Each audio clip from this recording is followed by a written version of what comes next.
Identidad, cultura y el acontecer diario están en La Hora del Museo, que a partir de ahora el periodista Luis Cruz nos invita a un encuentro cotidiano con nuestra historia. Aquí comienza La Hora del Museo, un programa del Museo Histórico Nacional USACH 94.5, la radio de un mundo que cambia.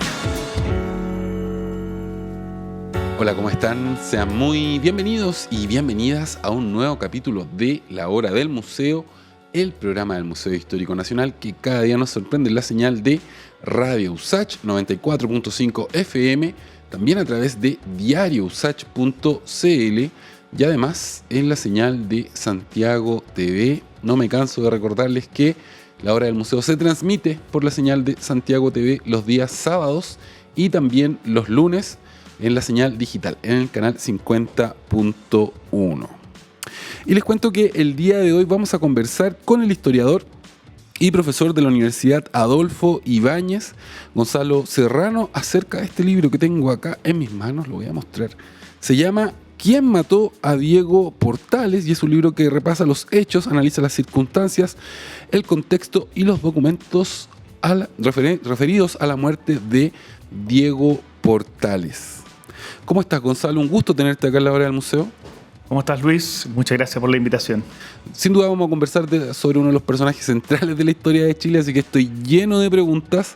Y quisiera partir por una que ronda la cabeza de muchos y tiene que ver con por qué es tan controversial la figura de Diego Portales, que 200 años después sigue desatando, ¿no?, controversia. Los historiadores no se ponen de acuerdo, para algunos es héroe, para otros villano, para otros no tuvo tanto poder como se le indica. Entonces, ¿por qué es tan controversial la figura de Diego Portales?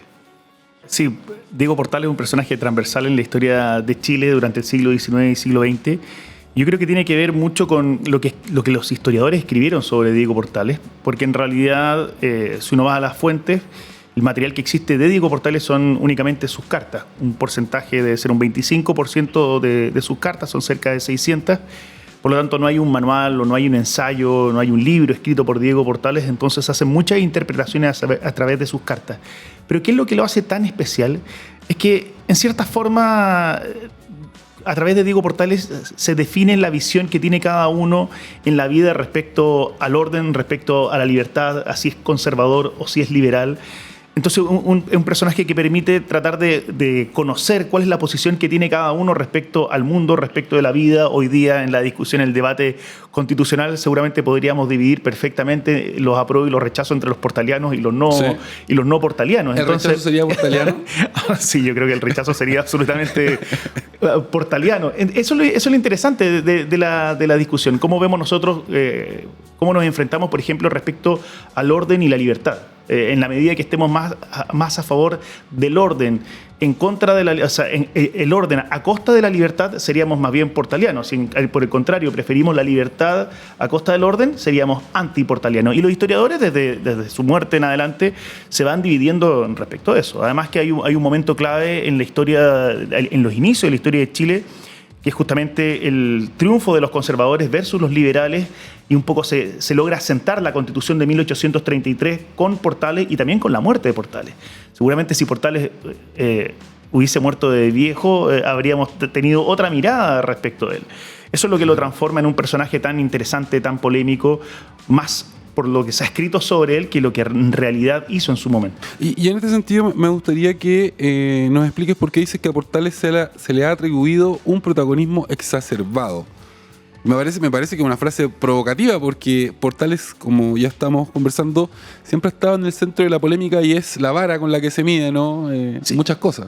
En términos generales, para poder enseñar la historia hay que simplificarla, y en esas simplificaciones es mucho más fácil o útil tratar de centrar ciertos periodos relacionándolo con algunos personajes. Y ocurre que en el caso de la primera mitad del siglo XIX, luego de la independencia, Portales aparece como un personaje clave que reúne una serie de valores del mundo conservador y a mi juicio se exacerba la figura de Portales porque en esa época hubo otros personajes que fueron muy interesantes pero no tan polémicos ni tan llamativos, especialmente Andrés Bello, que era venezolano y yo creo que fue uno de los puntales en la construcción del Estado durante la primera mitad del siglo XIX, pero obviamente que el ser un intelectual, una persona que está en un escritorio intelectual, tiene mucho menos relevancia en términos de exposición y parece menos relevante que la figura de Portales. Claro. Y Andrés Bello, además, a diferencia de Portales, murió de viejo. La muerte ayuda mucho, si uno piensa en el caso de Arturo Prat y de otros personajes. Manuel Rodríguez, por ejemplo. Manuel Rodríguez no escribió, de que nosotros conozcamos, no escribió nada. Sin embargo, si tú haces una encuesta, y de hecho en esto que se ha hecho de los grandes personajes en la historia de Chile, Manuel Rodríguez ocupa un lugar destacado dentro de la historia. Eso yo creo que es un factor relevante al momento de caracterizar una determinada etapa. Y Portales caracteriza esta primera mitad del siglo XIX y creo yo que se le da un protagonismo exacerbado. Y en este sentido tú descartas esta tesis que sostiene que en el fondo Diego Portales tenía una suerte de gobierno en las sombras, ¿no? Que eso no, desde tu perspectiva no sería tan así. No. O sea, Portales yo creo que sí fue muy importante en lograr consolidar algunos elementos esenciales del Estado conservador y que luego se van a desarrollar más adelante. Él fue una figura muy imponente, autoritaria, y que lograba establecer sus condiciones de cómo debía ser un gobierno y eso sí ayudó mucho a la consolidación del Estado. Sin embargo, uno puede ver que luego de su muerte inmediatamente el presidente Joaquín Prieto hace una serie de, podríamos decir, una apertura hacia otros sectores del mundo más bien liberal y que permiten ir consolidando ese modelo en el tiempo, porque obviamente que no se puede estar constantemente reprimiendo a la población o no se puede tener todo el tiempo medidas autoritarias y en ese sentido la muerte de Portales ayudó mucho a la consolidación del régimen. Claro. Y en este sentido, pensando en figuras del siglo XX, ¿sería equiparable la figura de Diego Portales sin pensar en el lado político, sino en el poder que acumuló y en las redes que tejió? ¿Sería homologable, por ejemplo, al caso de un Guido Girardi en la izquierda o de un Jovino Novoa en la derecha? Figuras que acumulan mucho poder, pero que no necesariamente son candidatos a la presidencia, pero que sí ponen a los candidatos, sí, claro, que es lo que hacen. Sí, yo creo que la diferencia con Portales es que él tenía un desprecio por la política tradicional. Es un hombre de acción. Y ahí es donde se enfrenta justamente a este mundo político porque no está interesado en establecer lazos con la aristocracia, no está interesado en ocupar roles importantes. Él era el candidato número 1 para ser presidente de Chile, sin embargo lo rechazó. Entonces, desde ese punto de vista no calza tanto con las figuras que tú mencionas porque son políticos más bien de carácter tradicional. Claro. Pero claramente que hay ciertos poderes detrás de las sombras que muchas veces nosotros no vemos y que tienen que haber influido. Sutil. Justamente estaba pensando en que Diego Portales él es representante del grupo de estanqueros, del grupo de un sector económico muy fuerte y es su insatisfacción sobre el sistema de gobierno que le impide llevar a cabo su desarrollo económico y el de sus pares, el que lo impulsa a la política. Entonces uno tendría que tratar de buscar una figura del mundo económico que por esta insatisfacción con las medidas que se toman haya saltado al mundo político, pero a regañadientes y despreciando ese mundo. Sería interesante hacer el ejercicio de comenzar a buscar quién podría ser el Portales del siglo XX o del siglo XXI.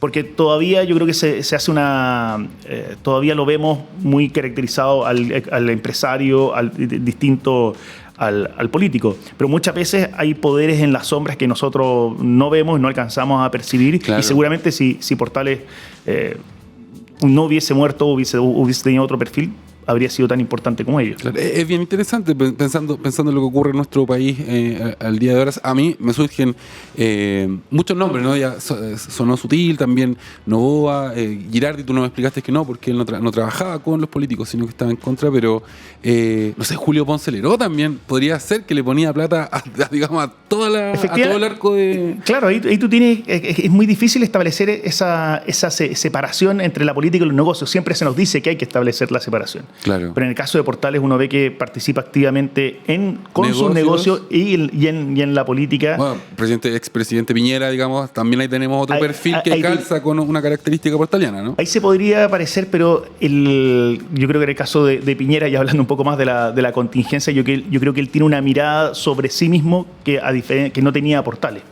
Bueno, fue mucho más exitoso en los negocios también. Por el contrario, y en el caso de Portales, él no quiso asumir la presidencia. En el caso de Piñera sí estaba empecinado en ser presidente. Claro, él lo buscó.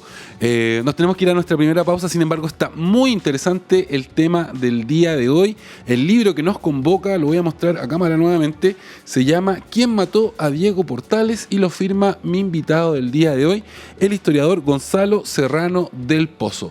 Nos vamos con nuestra primera pausa y luego continuamos con más Hora del Museo.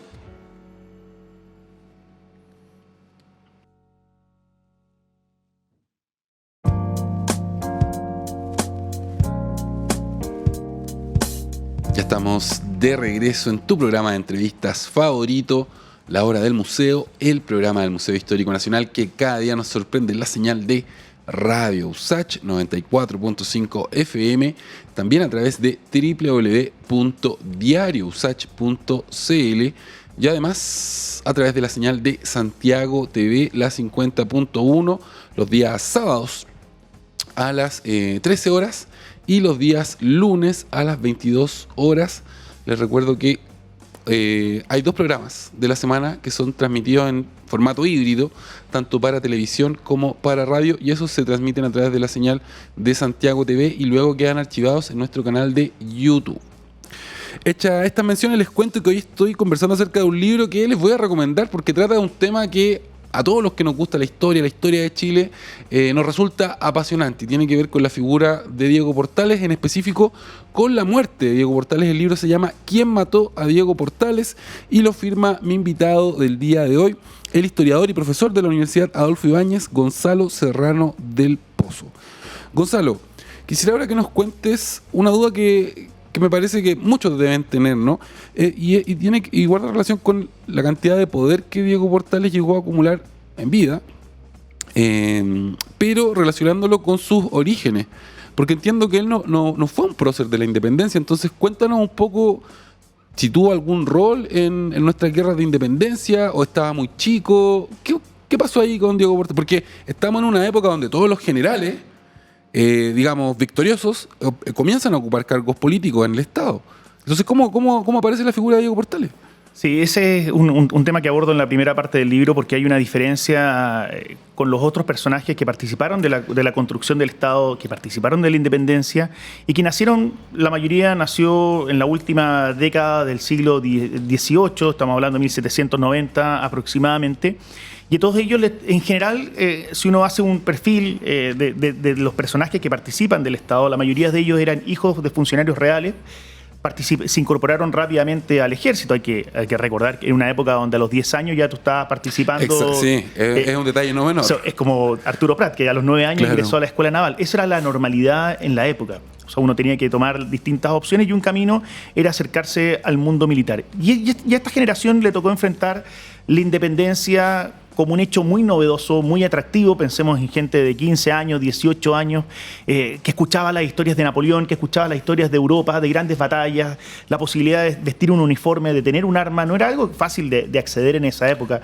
Además había otra concepción de la guerra, ¿no? Ahora la guerra nos resulta algo que es incómodo, que no queremos enfrentar necesariamente. Bueno, el mejor ejemplo es que el Ministerio de Defensa actual antes se llamaba Ministerio de Guerra y Marina. O sea, estaba pensado para eso.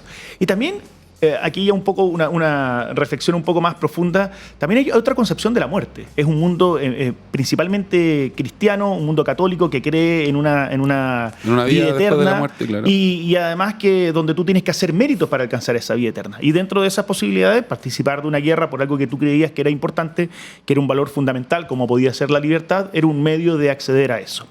Y ahí uno tiene personajes como el mismo Prieto, Freire, Bulnes, que participa activamente de esta guerra de independencia, pero Portales está en un segundo plano. y no quiere participar. Y esto es algo que... Pero generacionalmente él pertenece él pudo haber participado activamente de las guerras de Podríamos de haber estado independencia. hablando del general Portales. Exactamente. Y eso es un elemento interesante para que está presente en su muerte, porque Portales constantemente se le va a sacar en cara que no participó de las guerras de independencia. Es considerado un personaje de segunda categoría por el hecho de haberse quedado en su casa o haberse dedicado a sus negocios y no haber dado ese paso. Y esto le genera un roce muy fuerte con los militares de la época que lo desprecian a Portales por esto.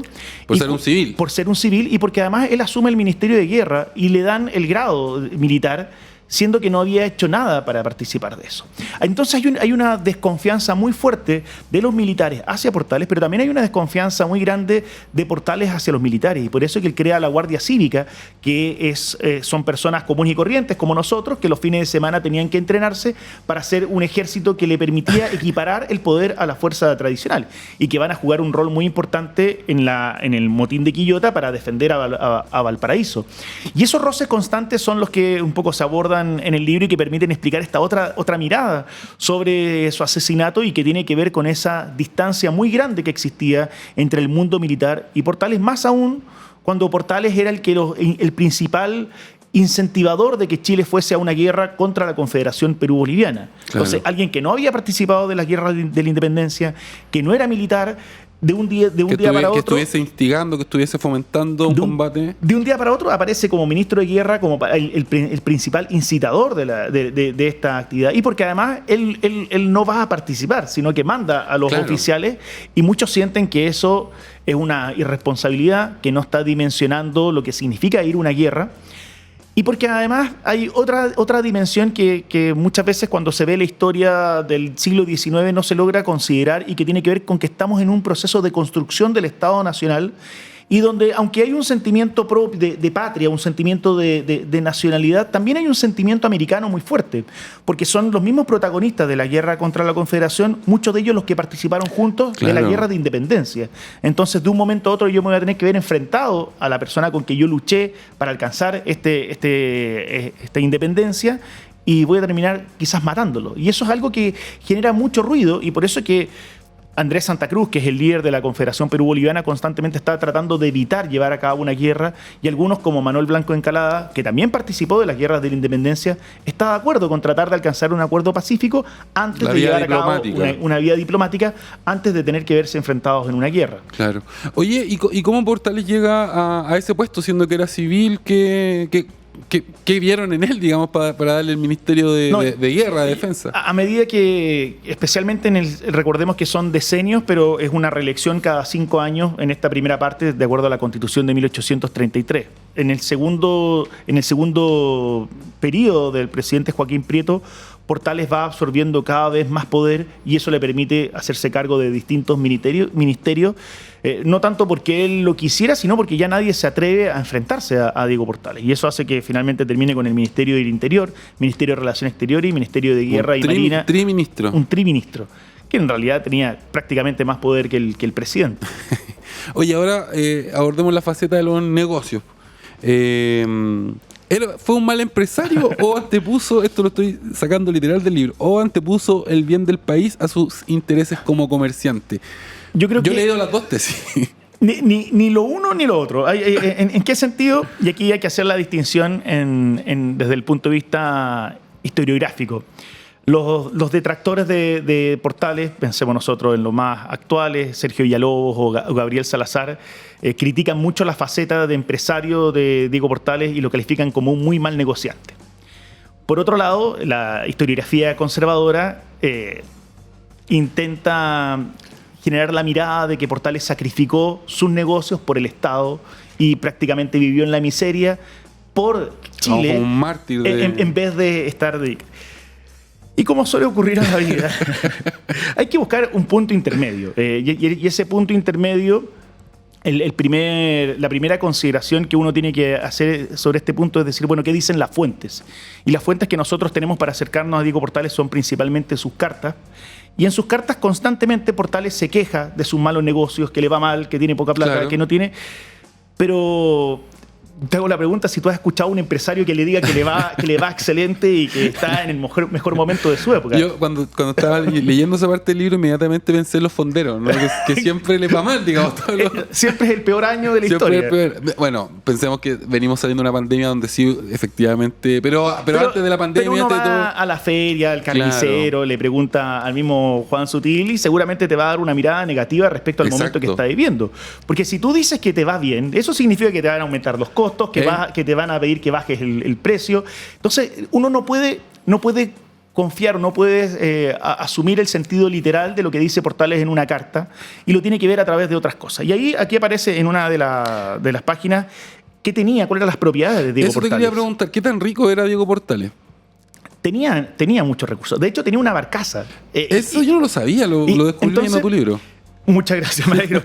Algo que te aportó. Y en este sentido, no era una persona común y corriente, ni era una persona pobre, era una persona... Era un barco que hacía una ruta entre Perú y... Exacto, hacía una ruta también con el sur, pero esto tiene lo que nos evidencia es que era una persona que le iba bien en los negocios. Claro. ¿No? En ningún momento tuvo que empeñar su barco, en ningún momento tuvo que pedía plata, pero era lo normal de alguien que Los negocia. empresarios trabajan así, con una bicicleta económica. Exactamente, pero decir que era mal empresario a partir de sus cartas no creo, y decir que sacrificó su negocio por el Estado tampoco. De hecho, aparece ahí testimonio de Portales vendiéndole cosas al Estado, incluso como ministro de guerra, algo que hoy día no sería muy bien visto, y Transparencia seguramente lo denunciaría. La Contraloría estaría ahí encima.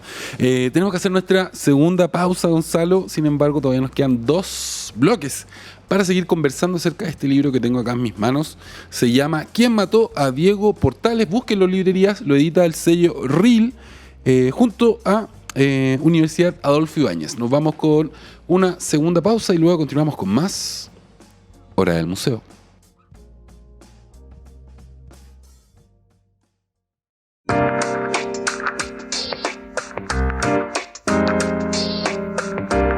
Ya estamos de regreso en tu programa de entrevistas favorito, La Hora del Museo, el programa del Museo Histórico Nacional, que cada día nos sorprende en la señal de Radio USACH 94.5 FM, también a través de diariousach.cl y además en la señal de Santiago TV 50.1, 2 veces a la semana, los sábados a las 13 horas y los lunes a las 22. Además, están muy cordialmente invitados e invitadas a buscar nuestro archivo de entrevistas en el Spotify. Nos encuentran como La Hora del Museo y también en nuestro canal de YouTube. Ahí nos encuentran dentro del canal del Museo Histórico Nacional. Hay un playlist con todos los videos de La Hora del Museo. Y les cuento que el día de hoy estoy en muy buena compañía. Me encuentro junto a Gonzalo Serrano del Pozo. Él es historiador, profesor de la Universidad Adolfo Ibáñez. Ya ha venido para contarnos acerca de este libro bien interesante. Lo muestro acá en cámara. Se llama ¿Quién mató a Diego Portales? Y echa luces sobre el asesinato de esta figura clave en la historia de nuestro país.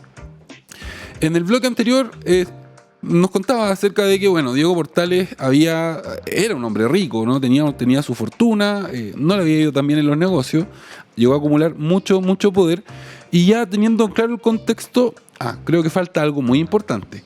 La relación con su pareja, ¿no? Con la madre de su hijo, porque también tú dices que parte de las quejas quizás también tenían que ver con que él un poco se andaba corriendo, ¿no? Como para que no le cobraran tanta pensión. Era un papito corazón de la época. Él tenía 3 hijos y nunca los reconoció. De hecho, después de su muerte fueron reconocidos como hijos de... Por un decreto del presidente. Exactamente. Entonces, constantemente, Constanza Nordenflinch, que era su pareja, estaba pidiéndole que estuviera con ella, que estuviera con sus hijos, que se hiciera cargo de sus hijos, y Portales constantemente escribe cartas que con mucha manda intermediar a sus amigos. ¿Sí? Con mucha cebolla, diciendo la dramática situación que le tocaba vivir, y un poco, en realidad, corriéndose, no tener que hacerse cargo ni de sus hijos, ni de su pareja, porque es bien conocido que Diego Portales le gustaba mucho la juerga, andar en chinganas. Tenía esta dualidad, ¿no? Como por una parte... Era un personaje que se relacionaba relacionaba, se sentía más cercano o la pasaba mejor con el mundo popular que con la aristocracia. Y a la aristocracia la trata muy mal, rechaza constantemente estar en Santiago, prefiere estar en Valparaíso porque tiene un margen de libertad mucho mayor, la puede pasar mejor, y vive en esa dualidad de que tiene que convivir a la fuerza con esta aristocracia, con esta élite.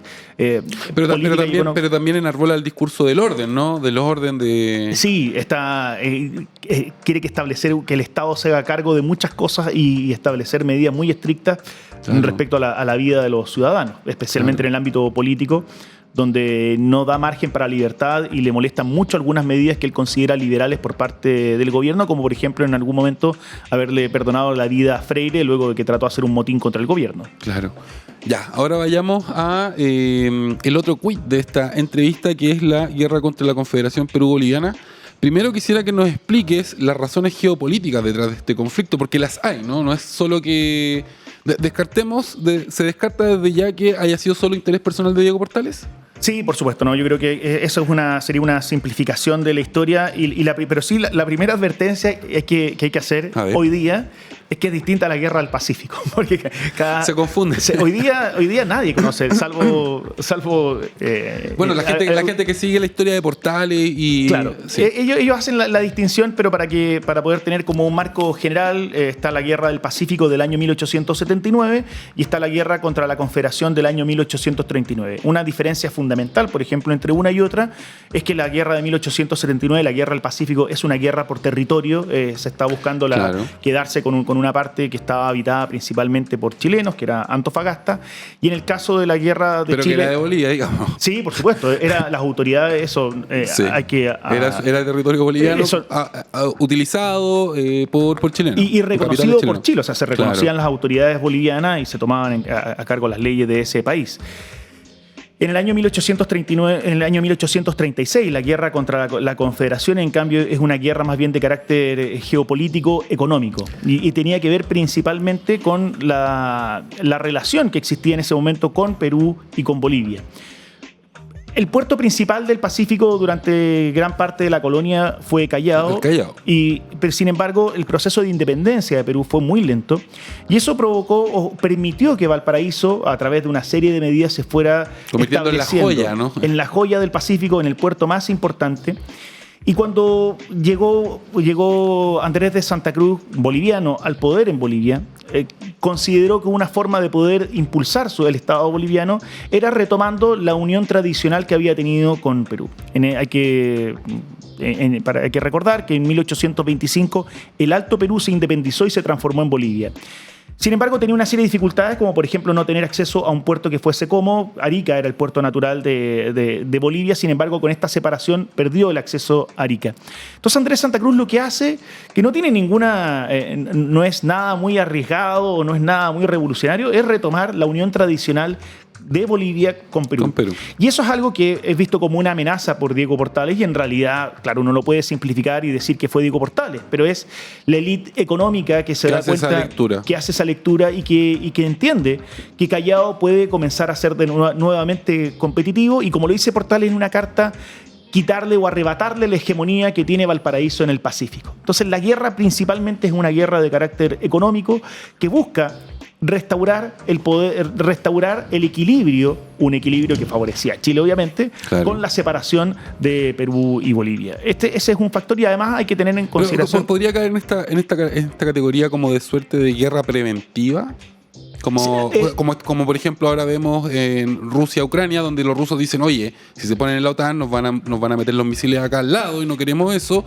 O pensando, no sé, pues en Afganistán también. Sí, efectivamente hay mucho de eso. Y además hay otro elemento que pocas veces se mete en estas variables, y que es la presencia de emigrados peruanos en Chile y que perdieron el poder frente a Santa Cruz y que quieren sacar a Santa Cruz del poder en Perú. Y ven una oportunidad de desestabilizar neutralizar al... Exactamente, y ellos participan muy activamente a través de diarios, a través de algunos de ellos destacados escritores, participan por ejemplo en el Araucano, que era el diario más importante de la época, sería como el Mercurio de ahora, y ellos van creando una imagen, demonizando la imagen de Santa Cruz y estableciendo, por ejemplo, algo que hoy día igual aparece en los manuales de historia, que Santa Cruz, que la Confederación no solamente consideraba la unión de Perú y Bolivia, sino que además abarcaba, era la restauración del Imperio Incaico, y que supuestamente iba a abarcar a Ecuador, a Chile y además Argentina. Entonces se intenta crear la imagen de algo que si uno deja que crezca, va a terminar absorbiendo a Chile. Cosa que las fuentes no lo dicen. En ningún momento hay un plan de Santa Cruz por poder extenderse, porque en realidad ya tenía suficientes problemas tratando de ejercer el control sobre Perú, pero cumple ese rol de carácter preventivo. Y que, insisto, no es por territorio. De hecho, Chile ganó la guerra y no obtuvo ni un metro, ni un kilómetro más de tierra. Era solo por hegemonía. Era solamente por hegemonía y por restaurar el equilibrio económico y una muy buena relación que existía con ciertos sectores de Perú a través de este intercambio que existía de trigo y azúcar entre uno y otro. Y Diego Portales se convierte de alguna forma en uno de los principales cabecillas del bando que quiere hacer esta guerra. Diego Portales es el gran impulsor de la guerra. Ahí también hay que recordar que él tuvo una experiencia en Callao como empresario y ahí sí le fue muy mal, eso es evidente, pero conoce muy bien la realidad de cómo funciona la economía del Cono Sur, y en esa realidad económica entiende que la unión de Perú y Bolivia van a ser más fuertes que Chile, van a poder ser más competitivos que Chile, y eso iba a significar un impacto para Valparaíso desde el punto de vista económico. Claro.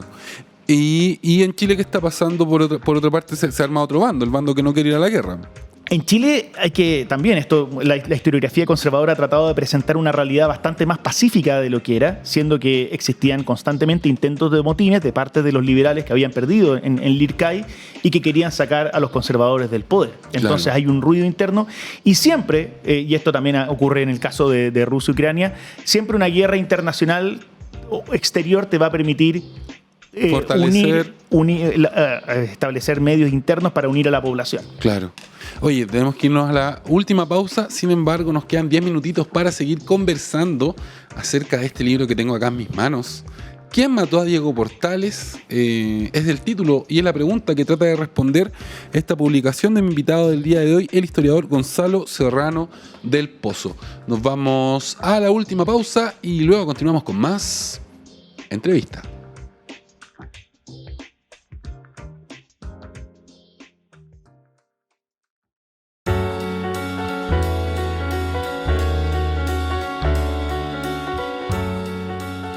Estamos de regreso en La Hora del Museo, tu programa de entrevistas favorito, el programa del Museo Histórico Nacional que cada día nos sorprende en la señal de Radio USACH 94.5 FM y también a través de www.diariousach.cl. Y les cuento que el día de hoy estoy teniendo una conversación muy animada con el historiador Gonzalo Serrano del Pozo. Él es autor de este libro que tengo acá en mis manos. Lo voy a mostrar a cámara para todos los que están viendo la señal de Santiago TV. Se llama ¿Quién mató a Diego Portales? Y es un libro bien interesante porque trata de responder, ¿no?, a esta pregunta. ¿Quién fue? O sea, ¿por qué motivos realmente fue asesinado Diego Portales? Gonzalo, quisiera ahora que nos contaras acerca del motín de Quillota y de la detención de Diego Portales. ¿Qué es el motín de Quillota? Porque probablemente muchas personas que no están interiorizadas en la historia de Chile van a decir, bueno, un motín, da lo mismo. Sí, esto tiene que ver un poco a propósito de la discusión constitucional. Existía hacia fines de la década del 20 en Chile una división muy fuerte entre los liberales y los conservadores. Se ha hablado de anarquía, en realidad es un periodo de ensayos políticos, se establecen distintas constituciones que no funcionan, hasta que en un momento determinado los conservadores se enfrentan a los liberales, logran triunfar los conservadores, pero queda un ruido interno que es muy fuerte y que son aquellos oficiales que perdieron y que quedaron apartados por su participación en el bando liberal.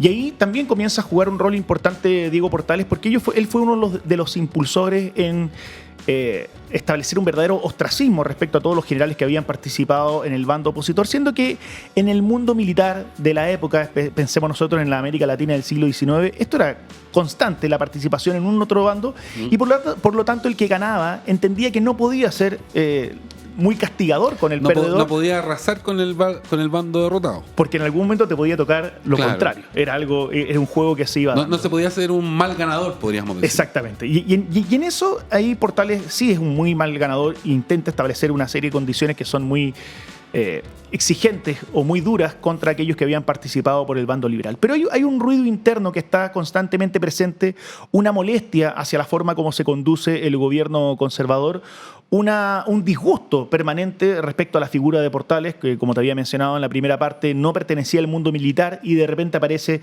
no solamente teniendo un grado militar, sino que además impulsando a los oficiales a una guerra. O sea, recordemos lo que pasó acá en Chile cuando designaron ministro de Defensa a Mario Desbordes, que venía de Carabineros. Sí. Y era como, oye, ¿cómo un carabinero va a estar mandando al ejército? Son sensibilidades que a uno le pueden resultar ajenas o distantes, pero para ellos son muy relevantes.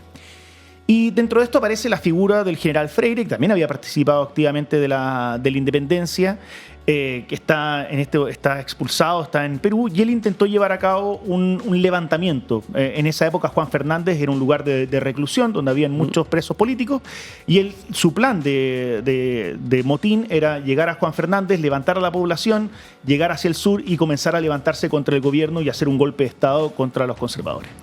Freire fracasó en su intento, rápidamente fue traicionado por algunos de los que iban en esta expedición, y el gobierno tomó una serie de medidas muy... el interés de Portales era que Freire fuese castigado con la muerte. Con pena de muerte. Con pena de muerte. Así era Portales, pero vivía en un contexto distinto, y Freire finalmente es expulsado, es enviado a Australia, ese es su castigo. No sé si hoy día sería un castigo irte. Yo creo que sería más castigo un australiano ir a Chile que uno irse a Australia. Para que vean depende si lo mandan a los tiburones de Australia, digamos. Para que vean cómo puede cambiar la historia de un país en 200 años. Y en este contexto hay sectores de la oficialidad que quedan muy resentidos con el trato que se le da a Portales. Por ejemplo, Vidaurre, que fue uno de los que estuvo a cargo de la detención de Freire, consideró que habían sido muy duros con él. Y a eso se suma la imposición de Portales de llevar a cabo una guerra que esta oficialidad consideraba que era injustificada. Claro.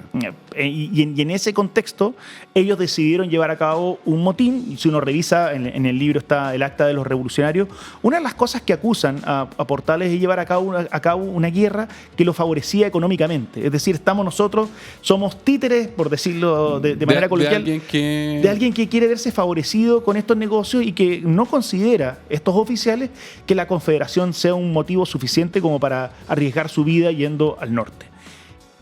Ya a Portales, para que vayan entendiendo un poco el perfil, a Portales le habían dicho que Vidaurre podía hacer una revolución contra él. Pero eso es curioso, ¿no? Porque Portales lo lee mal. No lo lee mal. Él tiene, a mi juicio, esto obviamente es una interpretación, tiene tal confianza en sí mismo que no solamente considera a Vidaurre como un elemento fundamental dentro de su organización militar, claro, sino que además va a Quillota a pasar lista a las tropas. Pero por eso te digo, juega con fuego. Se fue a meter a la boca del lobo. Eso tiene que ver con la vanidad, con muchos de los vicios que muchas veces le ocurren al ser humano cuando está empoderado en un lugar. Portales es víctima, a mi juicio, es víctima de su soberbia, que no escucha las voces de quienes le estaban diciendo que esto le podía significar.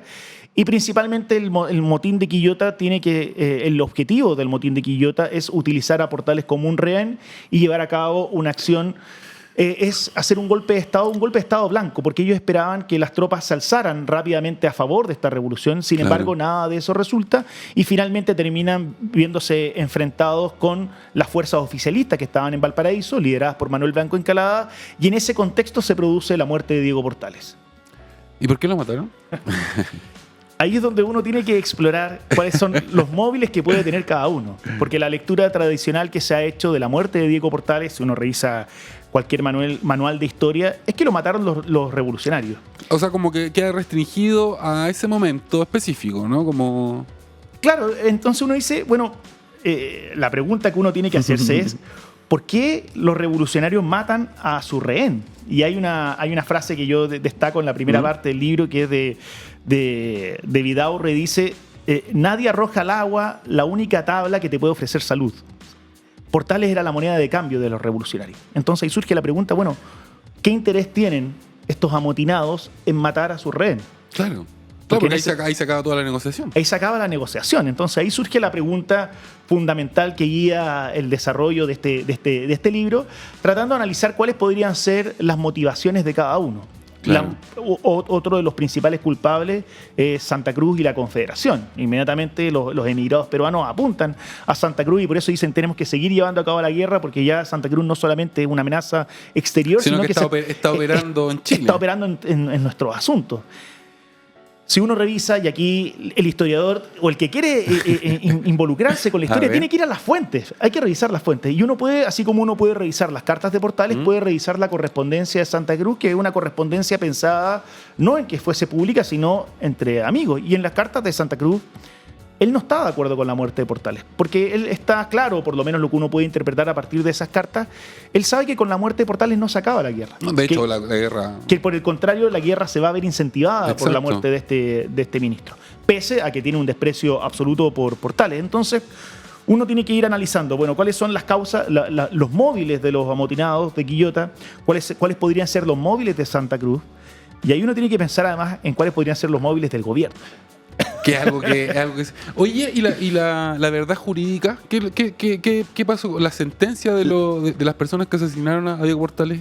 ¿En qué quedó eso? Ellos establecen... Porque tú dices que fue un proceso indebido. Sí, fue un proceso indebido en el sentido de que esto se acogió a una ley que se había hecho en ese momento, en la leyes de juicios militares muy cortos para poder acelerar procesos contra todos aquellos que llevaran acciones contra el gobierno. Está, por ejemplo, en Curicó se mató a una persona a través de este juicio porque fueron acusados de llevar a cabo, de intentar hacer un complot contra el gobierno. Y en general, al ser una justicia que operaba de manera muy rápida, no llevaba a cabo los cursos normales y muchas veces cuando se tiende a tomar decisiones de forma apresurada se puede cometer muchos errores. La sentencia judicial, si uno quiere ir a la verdad judicial, es que Vidaurre fue el autor intelectual del crimen, Florín fue el autor material y los soldados que estuvieron ahí fueron quienes participaron activamente en la muerte de Portales. Sin embargo, ahí aparece en el libro la defensa de Santiago Florín, por ejemplo, si uno la revisa en el archivo, aparece todas las hojas del oficio con una X sí, pues, y es algo está la foto en el libro. Aparece la foto en el libro y la defensa de Santiago Florín fue descartada de plano, ni siquiera la consideraron, no la vamos a leer, no consideramos que nadie puede defender a este tipo que se había transformado en un verdadero monstruo. Lo mismo ocurre con Vidaurre, siendo que Vidaurre entendamos que Vidaurre asumió que lo iban a matar. O sea, esas eran las reglas del juego cuando uno llevaba a cabo un motín en esa época. Ya. Y pese a eso, él insistió en que no dio la muerte de Portales. Entonces uno se pregunta, bueno, ¿qué motivación pudo haber tenido Vidaurre de estar constantemente defendiendo que no mató a Portales, siendo que desde el punto de vista liberal él podría haber muerto como un héroe? Imaginemos que Vidaurre hubiese dicho, sí, yo tomé la decisión de matar a Diego Portales porque era alguien que iba contra los intereses de la República, claro, porque estaba actuando a favor de sus negocios. Quizás el mundo liberal, así como existió una estatua de Freire, podría haber tenido una estatua de Vidaurre. Sin embargo, Vidaurre dice, yo no di la orden y además yo no recibí órdenes de Santa Cruz. Y eso es muy importante porque además nos permite entender cómo ya está apareciendo este sentimiento nacional de no verse parte de algo externo, no ser títere de una autoridad externa. Gonzalo, lamentablemente se nos acabó el tiempo. Nos podríamos haber quedado conversando otra hora más acerca de la figura de Diego Portales, su muerte y bueno, todo lo que significó para la historia de este país. Si te quieres despedir rápidamente porque ya estamos pasando. Sí, Luis, muchísimas gracias por la invitación. La verdad que para mí obviamente es un tema fascinante y espero que la gente disfrute con el libro y no solamente se haga preguntas respecto a Diego Portales, sino también a otros personajes. No quedarse solamente con esa verdad de los manuales, sino que tratar de cuestionarse un poco más lo que nos dicen muchas veces los libros de historia. Claro que sí.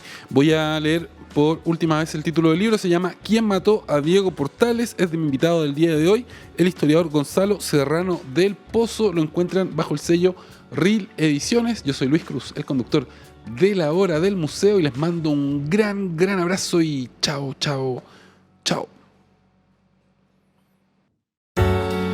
Aquí finaliza La Hora del Museo. Un encuentro cotidiano con nuestra historia. Un programa del Museo Histórico Nacional USACH 94.5. La radio de un mundo que cambia.